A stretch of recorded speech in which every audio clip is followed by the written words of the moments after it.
Hello दोस्तों, मैं आप लोगों को लेकर आया हूँ एक देशभक्त स्टोरी। अब सुनने में बहुत मजा होने वाला है। चलिए शुरू करते हैं। दूर दूर तक चौड़ी सपाट भूमि, कहीं कोई साया नहीं। पीछे एकमात्र जल विहीन सूखा तालाब, उसी में गड्ढा खोदकर पड़े थे। सोच रहे थे कि कब चार्ज का ऑर्डर मिले, कब वे अपने दिल की निकालें, लेकिन दुश्मन खामोश था। कोई भी नजर नहीं आता था और ये उतावले हो रहे थे। उन्होंने सुना था कि दुश्मन का तोपखाना सिर्फ 4 मील है। रफीक बोला, 4 मील भी कोई रास्ता है? जीत सिंह ने कहा, और फिर टैंक, मशीन गन, कार, सब कुछ तो है उनके पास, फिर भी जान निकलती है। कहकर वह मुस्काया। माथा गर्व से ऊंचा उठ गया। रामचंद्र, तीसरा सैनिक, उसी तरह छाती फुलाकर बोला, हथियार से क्या होता है, बात दिल की है। उनके पास दिल है कहां, साले भाड़े के टटू। एक जोर का कहकहा लगा। कई आवाज एक साथ गूंजी। भाड़े के टटू, वह लड़ना क्या जाने और लड़े किस लिए? पेट के लिए कहीं लड़ा जाता है? एक सैनिक पूछ बैठा, तो किसके लिए? जीत सिंह ने राइफल तोलकर जवाब दिया, देश के लिए। कहकर वह मुस्काया। माथा गर्व से ऊंचा उठ गया। रामचंद्र, तीसरा सैनिक, उसी तरह छाती फुलाकर बोला, हथियार से क्या होता है, बात दिल की है। उनके पास दिल है कहां, साले भाड़े के टटू। एक जोर का कहकहा लगा। कई आवाज एक साथ गूंजी। भाड़े के टटू, वह लड़ना क्या जाने और लड़े किस लिए? पेट के लिए कहीं लड़ा जाता है? एक सैनिक पूछ बैठा, तो किसके लिए? जीत सिंह ने राइफल तोलकर जवाब दिया, देश के लिए। एक बार फिर गर्व से सबके मस्तक ऊंचे उठे। हां, हम देश के लिए लड़ते हैं, उस देश के लिए लड़ते हैं जिसकी मिट्टी से हम बने हैं, और तब तक लड़ते रहेंगे जब तक यह आजाद नहीं हो जाता। हां, हमने दिल्ली पहुंचने की प्रतिज्ञा की है। हमें लाल किले पर अपना प्यारा झंडा फहराना है। बेशक हम लाल किले पर अपने प्यारे तिरंगे झंडे को फहराएंगे। हमारे नेताजी ने बहादुर शाह की कब्र पर कसम खाई थी कि हम उसे झूठी नहीं होने देंगे, कभी न होने देंगे। जैसे उत्साह साकार होकर हर एक सिपाही के रूप में वहां आ गया था। वे संख्या में बहुत कम थे। उनके वस्त्र फट गए थे। उनके पास हथियार के नाम पर केवल राइफलें थीं। उनके पास पेट भर भोजन भी नहीं था, लेकिन वे कह रहे थे, हम घास खाएंगे पर जीते जी पीछे नहीं हटेंगे। रफीक ने मुस्कुराकर कहा, खुदा की कसम, हाथ बार बार कांप उठते हैं। जी करता है कि राइफल तोलकर भागा चला जाऊं और दुश्मन के तोपखाने में आग लगा दूं। जीत सिंह हंसा। जी तो मेरा भी ऐसा ही करता है, पर लपटान साहब का हुक्म। फिर जैसे क्षण भर वहां सन्नाटा छा गया, पर दूसरे ही क्षण रफीक यकायक धीरे से बोल उठा, क्यों जीत, घर में तेरी बीवी है? है क्यों? पूछता था, क्या सोचती होगी? सोचती क्या होगी? गर्व से उसकी छाती फूलती होगी। सरकार कुछ भी कहे, परंतु लोग तो हमारे ही साथ होंगे। बेशक वे हमारे साथ होंगे। तो बस हमें यही चाहिए।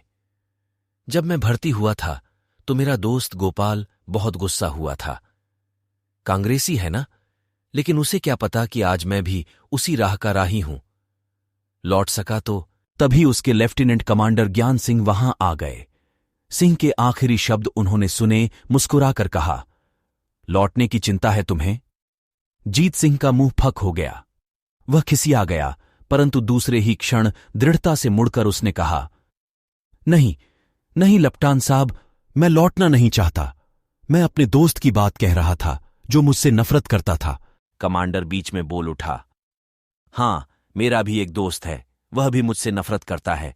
कहता था कि मैं पेट के लिए लड़ने वाला हूं, मैं गुलाम देश के लिए क्यों नहीं लड़ता? रफीक बोला, जी लपटान साहब, यही बात थी।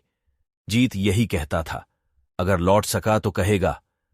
नहीं, जीत बोला, मैं नहीं लौटना चाहता हूं, मैं यहीं मरना चाहता हूं। रफीक बोला, और मैं भी। कमांडर का मुख चमक उठा। उसने जीत सिंह के कंधे पर हाथ रखकर कहा, घबराओ नहीं, मैं जानता हूं कि तुम यहीं मरना चाहते हो। हम सब यही चाहते हैं और विश्वास रखो, मैं भी तुम लोगों के साथ यहीं इसी मिट्टी में अपने देश के लिए लड़ते लड़ते सो जाना चाहता हूं। सूखे काठ को एक चिंगारी भस्म कर सकती है, परंतु महादावानल में उसकी क्या बिसात। वह देख रहा था कि उसके सैनिक यंत्र की तरह राइफल चला रहे थे। उनके मुखों पर पसीना बहने लगा था, लेकिन उनकी आंखें लक्ष्य पर लगी थीं। उनके हाथ लक्ष्य की ओर निशाना साध रहे थे।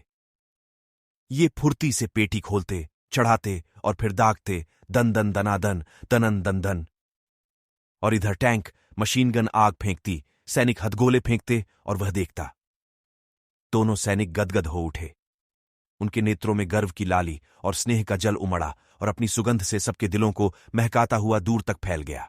रफीक बोला, पर लपटान साहब, दुश्मन क्या अफीम घोलकर सो गया है? जीत सिंह, हां, आप हुक्म कीजिए, हम उसे ढूंढ लेंगे। कमांडर ने कहा, ढूंढने के लिए हमारी पतरोल गई हुई है, उसके आने पर कुछ किया जाएगा। और फिर मुड़कर कमांडर साहब बाहर देखते हुए आगे बढ़ गए। परंतु जहां वे जाते यही एक प्रश्न उठता, आप ऑर्डर क्यों नहीं कर रहे हैं? उनका कहना भी ठीक था। दूसरा दिन बीत चला था, दुश्मन का कहीं पता नहीं था। इसी तरह तीसरा दिन आया। उपाय ऊग कायला। मैदान में प्रकाश चमक उठा, पक्षी बोले, लेकिन सब ओर से सैनिकों ने कहा, दुश्मन कहां है? हम उससे पूछेंगे, वह अब तक क्यों नहीं आया? कमांडर ने कहा, डरो नहीं, वह आने वाला है, तुम तैयार हो जाओ। वे चिल्लाए, हम तैयार हैं। अचरज! तभी देखते देखते आसमान कांप उठा। घर घर गहर गहर घूं घूं की तेज आवाज करते हुए बम्मार जहाज कहर बरसाने लगे। खंदक में सन्नाटा छा गया। सब सांस रोककर लेट गए, जैसे वहां कोई है ही नहीं। पर बाहर जैसे भूकंप आ गया। धम धम धड़क, धनन्नन का अनवरत शब्द कानों को फाड़े डाल रहा था। जमीन उछल उछल पड़ती थी। लगा कि खंदक टूटकर जमीन में समा जाएगा और ये सब वहीं जमींदोज हो जाएंगे। लेकिन किसी को कुछ चिंता नहीं थी। बम कहां पड़ा, कोई मरा या क्या हुआ? वे तभी उठे जब शांत हो गया। उठकर उन्होंने देखा कि वे सब उसी तरह थे जैसे हमले से पहले। एक सैनिक ने कहा, तो उन्होंने व्यर्थ ही इतना कवर किया। लेकिन कमांडर बोला, साथियों, समाचार मिला है कि तुम लोगों की इच्छा पूरी होने वाली है। दुश्मन चल पड़ा है। सैनिक प्रसन्न हो उठे। उन्होंने हथियार संभाल लिए। कमांडर ने फिर कहा, परंतु उसके पास टैंक है। एक सैनिक ने कहा, हमारा एक एक सिपाही जीवित टैंक है। उनके पास बख्तरबंद गाड़ियां हैं। हमारी चोट के सामने वे व्यर्थ हैं। उनके पास ट्रक्स भी हैं। वे संख्या में कोई बहुत कीमत नहीं है, परंतु मुर्दे हैं। कमांडर मुस्कुराया, साथियों, विश्वास रखो, वह तुम्हें नहीं जीत सकता। बेशक नहीं जीत सकता। हम जान हथेली पर रखकर लड़ते हैं, छाती में छिपाकर नहीं। कमांडर खुशी से भर उठा। शाबाश दोस्तों, आओ हम सब मिलकर उसे भगा दें। सब मिलकर। तभी तोपों की पहली बाढ़ छूटी और उसी बाढ़ के बाद दुश्मन आगे बढ़ा। उनके पास 13 टैंक थे, 11 बख्तरबंद गाड़ियां थीं और 70 ट्रक थे। वे 2 हिस्सों में बढ़ चुके थे। एक भाग सीधा उनकी ओर बढ़ रहा था। टैंक और गाड़ियां आग बरसा रही थीं। गोले धमाके के साथ गिरते, जमीन पर धड़ाका उठता और तब मिट्टी बहुत ऊंचाई तक झरकर फैल जाती। पर सैनिक सांस रोके चुपचाप राह देखते रहे कि कब दुश्मन उतरे और वे 2-2 हाथ करें। लेकिन वे किले में बंद थे। धीरे धीरे टैंक और बख्तरबंद कारें उनके इतने समीप आ गए कि सीधे मार पड़ने लगी। दुश्मन सैनिक चुन चुन अपना निशाना बनाने लगे। कमांडर ने देखा, गोले सीधे खंदक में जा रहे हैं और वे दोनों सुरंगें जो रास्ते में फेंक दी गई थीं नहीं फटी हैं। फिर भी गति पर बेरक लग गया है। पर वे बराबर आग उगल रहे हैं, वह आग जो जीव मात्र को झुलसाने के लिए तैयार है। उसने फिर अपने सैनिकों को देखा। उनका उत्साह मंद नहीं पड़ा था, पर वे बहुत कम थे, बहुत कम। पीछे से मदद आनी चाहिए, लेकिन कोई रास्ता नहीं था। कोई भी रास्ता। आगे से आग बराबर उसी तेजी से बढ़ी आ रही थी। कान से कोई शब्द नहीं सुनाई पड़ रहा था। युद्ध का भीषण शब्द रौरव चारों ओर छा गया था।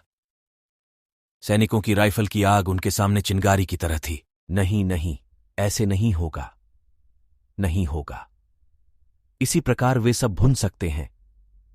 खंदक में रहना आत्महत्या करने के समान है। वे मर जाएंगे या कैद हो जाएंगे और दुश्मन का कुछ नहीं होगा। आह! वह किटकिटाया, दुश्मन का कुछ नहीं होगा। दुश्मन के सैनिक बहुत थे, परंतु आजाद हिंद फौज के सैनिकों का उत्साह संख्या की परवाह नहीं कर रहा था। उनके कदम बढ़ना जानते थे, उनकी आंखें दुश्मन पर थीं, उनके हाथों में बायोनेट थी। वे नारा लगाते, नेताजी की जय, और दुश्मन पर टूट पड़ते। उनका बहादुर कमांडर बराबर उनके साथ था। वह लड़ रहा था, पर उसकी आंखें मैदान की स्थिति को जांच रही थीं। उसने जान लिया था कि वे संख्या में कम हैं, पर वे पीछे नहीं हटेंगे। और वे नहीं हटे। वह चिल्लाया, शाबाश वीरो, बढ़े चलो, नेताजी के नाम पर धब्बा न लगने पाए। तो वह क्या करे, आखिर क्या करे? दिमाग बड़ी तेजी के साथ घूमा। वह एक सुरक्षित स्थान पर खड़ा था। वह सब कुछ देख रहा था अपने मुट्ठी भर सैनिकों का उत्साह और दुश्मन के किले से उमड़ती हुई आग, जो कुछ ही क्षणों में सबको फूंक सकती थी। नहीं, यह नहीं होगा। वह कायर की मौत है, और आजाद हिंद का सैनिक कायर की मौत नहीं मर सकता। नहीं, कभी नहीं। बस इस क्षण में विचारों का एक समूह, घटनाओं की एक लंबी तालिका उसके मस्तिष्क में आई और गई, और वह चिल्ला उठा, चार्ज! जैसे बिजली कौंध गई। तूफान फूट पड़ा। सैनिक मौत की तेजी से खंदक से बाहर निकल आए और बायोनेट लेकर ही दुश्मन पर धावा बोल दिया। सबसे आगे वह था। वह उनका कमांडर जो था, चिल्ला रहा था, नेताजी की जय, इनकलाब जिंदाबाद, आजाद हिंदुस्तान जिंदाबाद, चलो दिल्ली, जय हिंद। सैनिक उन नारों को दूने उत्साह से दोहराते और परवानों की तरह आगे बढ़ जाते, और इन नारों की उठती हुई आवाज तोपों, टैंकों की गड़गड़ाहट से ऊपर होकर दुश्मन की छाती में भर उठी, जैसे उन्होंने मौत को सजग देखा। वे ट्रकों से उतर पड़े और फिर आमने सामने युद्ध छिड़ गया। दुश्मन के सैनिक बहुत थे, परंतु आजाद हिंद फौज के सैनिकों का उत्साह संख्या की परवाह नहीं कर रहा था। उनके कदम बढ़ना जानते थे, उनकी आंखें दुश्मन पर थीं, उनके हाथों में बायोनेट थी। वे नारा लगाते, नेताजी की जय, और दुश्मन पर टूट पड़ते। उनका बहादुर कमांडर बराबर उनके साथ था। वह लड़ रहा था, पर उसकी आंखें मैदान की स्थिति को जांच रही थीं। उसने जान लिया था कि वे संख्या में कम हैं, पर वे पीछे नहीं हटेंगे, और वे नहीं हटे। वह चिल्लाया, शाबाश वीरो, बढ़े चलो, नेताजी के नाम पर धब्बा न लगने पाए।